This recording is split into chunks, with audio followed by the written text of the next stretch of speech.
Tauhan ng isang ina, bumuhos ng dahil sa isang lalaki mula sa nakaraan. Katrina Halili halos hindi makapagsalita sa ginawa ng anak na si Katie.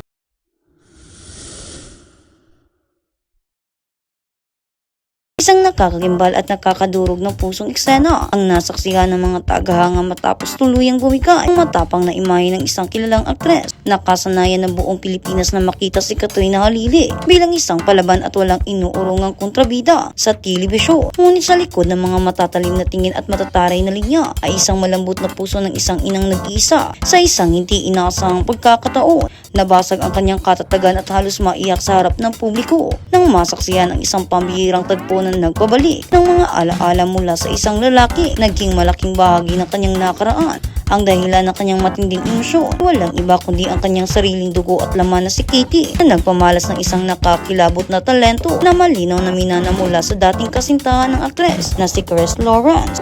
Ang inakala ng marami na isang simpleng pag-aawit lamang ng isang sikat na kantang nagmula sa isang tanyag na pelikula ay naging isang malalim na manifestasyon ng nakaraan. Habang umaawit si Katie, hindi maiwasan ng mga nakasaksi na mapansin ang nakakapanindig balahibo pagkakahawig ng kanyang boses sa tinaguriang Prince of R&B ng Pilipinas. Ang bawat nota at emosyon na namutawi sa mga labi ng bata, tila isang sumpa ng kagalingan na nag-iwan kay Katrina ng matinding pagmamalaki na may halong pait at tamis para sa isang inang mag-isang itinaguyod ang kanyang anak. Ang makita itong unti-unting namumugkadkad at nagpapakita ang kinangan nagmula sa taong minsang nanakit at nagpasaya sa kanya ay isang patunay na may magagandang bagay na umuusbong mula sa mga wasak na pangarap sa gitna ng mga maiinit na diskusyon at katanungan mula sa kanyang mga taga-subaybay sa isang online na pag-uusap. Lumabas din ang mas malalim na pananaw ng aktres tungkol sa pag-ibig at katapatan. Bagaman pilit na inuungkat ng publiko ang mga usapin tungkol sa mga lalaki, nagparamdam o nagnanais na bumalik sa kanyang buhay tulad ng isang misteryosong personalidad na tinawag na lamang sa pangalang Mr. V.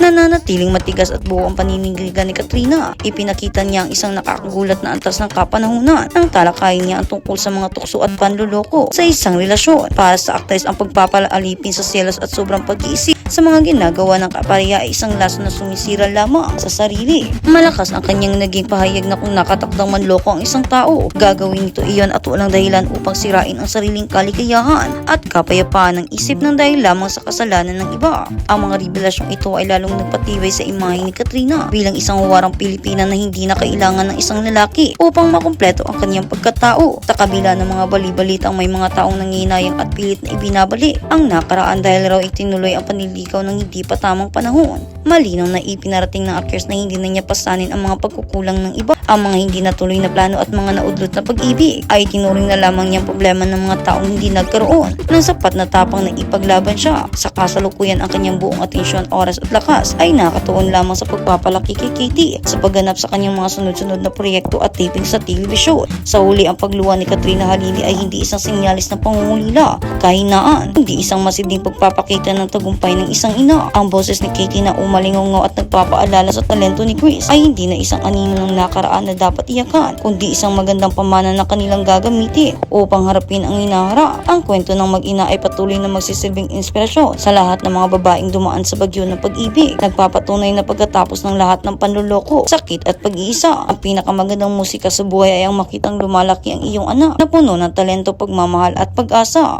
At sa kabilang banda, Katrina Halili iniyakan ang paratang na pinipirahan si Chris Lawrence. Smiling man wearing sunglasses and a big jacket sits with a smiling woman in a pink halter top, posing together endorsed for a photo. Hindi na napigilan ni Katrina Halili ang umiyak habang nagla-live sa Facebook. Ang dahilan ay isang basher na kung pagbabasahin ang sagot ng aktres ay sinagad ang kanyang pasensya. Tinanong si Katrina kung naroon ba sa live ang kanyang basher na tinawag niya si Ma dahil aniya ay nagkakalat na naman daw ito na parang aso. Taipan niya, "Wala akong pakialam kung naaartihan ka sa akin, day. Maarti talaga ako," tagpa ni Katrina. "Wow, pinipirahan ko si Chris. Tinawag ko lang asukal, di ba pa si Chris, pinipirahan ko na, excuse me. In my entire life, I never akong namera. Mera ako, matagal na akong mayaman." Pigil pa nung unang emosyon ni Katrina, pero hindi na rin niya napigilang mapaluha. Napansin ito ni Chris at tumabi na siya sa aktres. Nagtanong kung ano ang sinabi ng mga netizens at napaiyak si Katrina. Nagde-deny pa nung una ito pero sinabi rin niya ang patanong kay Chris na pinirahan daw kita. Iniba ni Katrina ang usapan at sinabi niya kay Chris ay, kasi mahal kita charot. Di na rin nakapagpigil ang aktres. Nagsumbong na nga ito kay Chris na may nagkomento na pinipirahan daw niya ito. Pinagtanggol naman ng singer ang ina ng kanyang anak. Sa niya hindi totoo yun. Kung marami raw siyang binibigay kay Katrina aniya, kung lahat ng binibigay ko, I offered and honestly she doesn't need it. Ibig sabihin ni Chris alam rin naman na bago pa man pumasok si Katrina sa showbiz, ay may kaya na rin ang pamilya nito sa Palawan. Hardworking lamang talaga ang aktres na si Katrina Halili. Chris Lawrence kasalan.